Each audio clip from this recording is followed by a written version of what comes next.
Hey everyone, and welcome to this deep dive.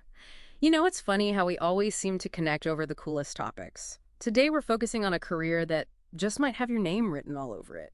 Think like nature documentaries combined with that knack you have for explaining anything to anyone. You're totally spot on. We are diving headfirst into the world of becoming an environmental education officer. Yes. Okay, so picture this. You're taking your love for the environment and then you're mixing it with your passion for teaching. That's an environmental education officer in a nutshell. And get this, RoleCatcher's career guide. It says this field is blowing up right now. They're projecting an 8% job growth by 2030. That's right. And that's a lot faster than average for most jobs. Exactly. Which Yeah. means if you were to go into this field, you'd be stepping into something with some serious staying power. Yeah, it's not a fad at all. More and more people are realizing just how important it is to protect the environment. And that, of course, means there's more demand for people who can get others on board, too. It's like we need those skilled communicators, the ones who can really inspire action. It makes a ton of sense. But to be totally honest, when I hear environmental education officer, my mind immediately goes to, I don't know, like peaceful nature walks, maybe teaching kids about recycling, you know? Yeah, I get it. There's this like idyllic image that comes to mind. Yeah. But let's try to paint a fuller picture here. You might lead a few nature walks, sure, but RoleCatcher gives some really interesting examples. For example, you might be giving presentations to big businesses. Or you could be designing those super engaging websites, even training volunteers. It's way more diverse than you might think. Wow. So it's not just about memorizing a science textbook. That's just the very beginning. Environmental education officers need incredible communication skills. And, this is important, they also have to be really tech savvy. Remember that technology advances section in RoleCatcher? Oh, yeah. Now that you mention it, I do. What did it say again? Okay, so imagine creating online modules that are actually fun for students to use. Or maybe you're using GIS mapping to keep track of how the environment is changing, things like that. Those are the kinds of things that make an environmental education officer stand out from the crowd. It's way more than just textbooks and nature trails. You're right. It's like the whole field has basically gone digital at this point. So we figured out that this career path is about as dynamic and relevant as it gets, but let's get to the important part. How does someone actually get a job as an environmental education officer? Well, that's where the way RoleCatcher breaks down the career stages comes in handy. They lay out three main levels: entry level, mid-level, and then senior level. Okay, you've got my attention. Can you walk me through those? For sure. So each stage comes with its own list of responsibilities, but what I really like is how RoleCatcher uses those example profiles. It makes it feel so much more, well, real. Oh, yeah, I know exactly what you mean. It's Yeah. like you can actually see yourself doing that job. Yeah. So at the entry level, what kinds of things are we talking about? Well, you can kind of think of it like your initiation, like you're assisting with research, maybe making sure everyone's safe on those nature walks we were talking about. Yeah. Basically, you're building all those super important core skills that you'll need later on. And then you work your way up to like mid-level, is that right? What kinds of things would you be doing at that point? So this is where it gets really exciting. You really get to explore things. You might find yourself designing whole training courses for people, or maybe even writing for some environmental publications. You're reaching more people, making a bigger impact. Oh, okay, yeah, that's awesome. It's like you're becoming one of the experts at that point. And then, of course, there's that senior level that everyone's after. What does RoleCatcher say about that? At that level, it's all about the big picture stuff, Yeah. strategic planning, leading a team of other passionate people. You might even be the one applying for grant funding to make those big environmental dreams a reality.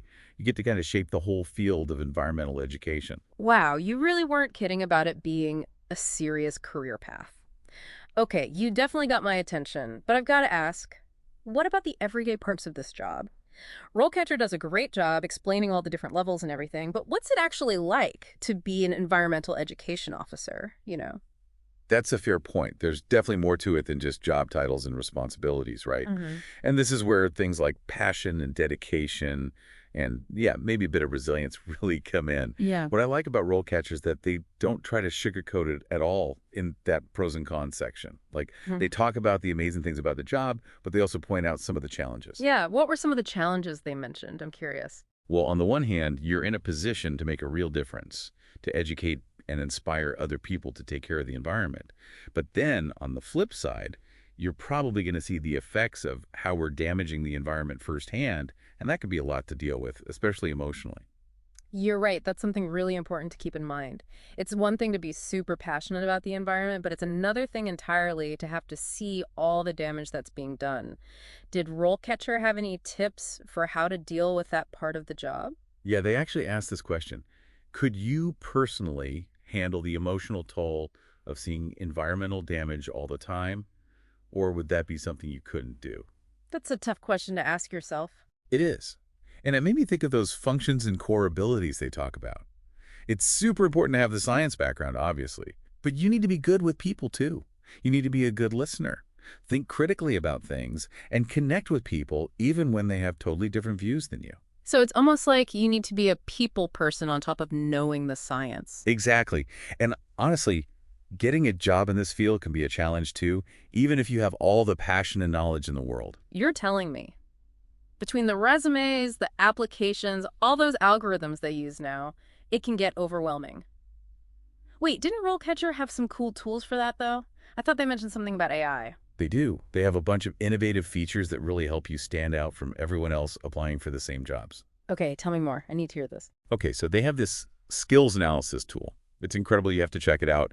You basically tell it what area you live in, and it analyzes every job description it can find for environmental education officer positions near you.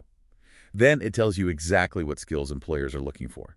No more trying to guess. That's so cool. It's like having a cheat sheet, but for your career. Exactly. And then on top of that, they have this scored CV resume feature. So you just upload your resume, and their AI will actually give it a score. It's based on how well it matches the requirements for the job you want, which is amazing. And it'll even give you suggestions on how to make it even better. Wow, so it's like having an AI career coach look over your resume. What else? Didn't you say something about interview prep? Right. So they have this interview practice feature, and you actually record yourself answering questions that are commonly asked in interviews for environmental education officer positions. It's a really great way to practice and get comfortable talking about your experience. Oh, that's a fantastic idea. It's like having a mock interview, but you can do it from home. Yeah, exactly. Mm. And it can be a total game changer, especially if you get nervous in interviews. I can see that. Okay, so RoleCatcher has our backs when it comes to understanding this career, knowing what skills we need, and even getting through the application process. But what about figuring out where you fit into this whole field? Like, how do you find that perfect spot where what you're passionate about and what you're good at actually meet? That's a really good question. RoleCatcher mentions some areas within environmental education that you could specialize in, like marine conservation or sustainable agriculture. Mm. It made me think that finding your own little niche in this field, the area that speaks to could make a big difference. It's like they always say, right? Find something you love doing and you'll never work a day in your life. Okay, but really, though, finding your niche can make all the difference. It really can. Like maybe you end up teaching people about composting or inspiring kids to care about endangered species.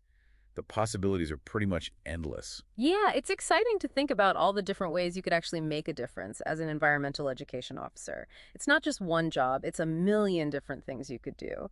You got it. It's about finding that combination of your knowledge, what you love, and wanting to do something that matters. I like that. So, to anyone listening who feels drawn to protecting our planet and wants to get other people excited about it too, Yeah, what's your thing? What really gets you going? That's something to think about for sure. it is. And who knows, maybe this deep dive was just the thing to get you started on a really amazing career path. It's totally possible. Thanks for joining us for this deep dive into becoming an environmental education officer. And until next time, keep exploring, keep learning, and keep asking those big questions.